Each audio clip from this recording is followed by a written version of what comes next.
John Williams, Oregon State University Extension Agent. Officially, I'm an Associate Professor of Oregon State University, Department of Animal and Range Sciences. I've been with Extension over 30 years, over 25 years here in Wallowa County.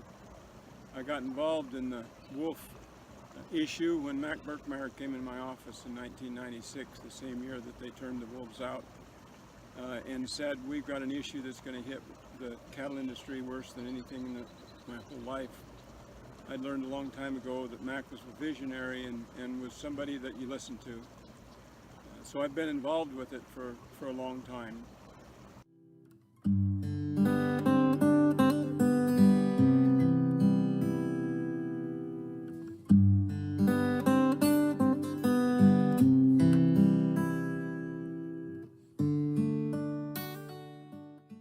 When you talk about what can be done, because basically as a university individual, I work for Oregon State University.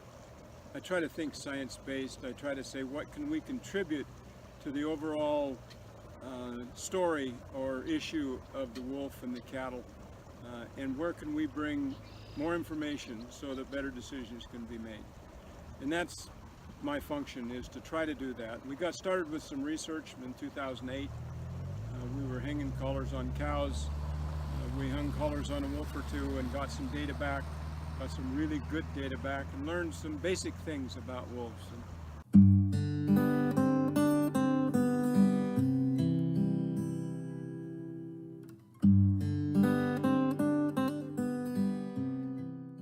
And what I've learned over time is that, to start with, wolves are very smart. They learn quickly. They're social. They communicate. So one thing, if you just about the time you think you might have figured out wolves, you're going to be surprised, because they're going to have learned new things and new techniques. And so we've learned that once they start eating livestock, they tend to want to continue to eat livestock.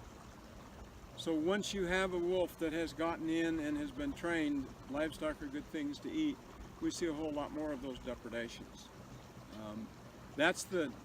Those kind of basic things that we look at.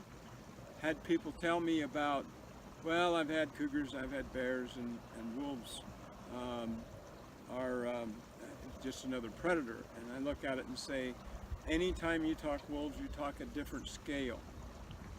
You kill a cougar or a bear that's attacking your livestock, and you've solved your problem for a little while. If you see a depredation from your cattle from a wolf, he's liable to be 50 miles away by the time you see it the next morning. They travel very easily. They are very efficient killers. That's what they do. That's what they are, predators. And so when they kill, much different than most of the other predators. Been involved with the receiving end of looking at some of the data and the pictures and so forth that come in from a lot of the depredations over the last 8 to 10 years. They start eating an animal, and they continue to eat the animal until they get to something vital. They do not kill the animal and then eat it. They just start eating it. And it's probably one of the most horrific deaths I've ever seen, been around and looked at the evidence from it. So emotionally, very difficult place to go when you're going looking at depredation. Not only is it maybe your livestock or your neighbor's livestock, but the scene is not something you want to walk on.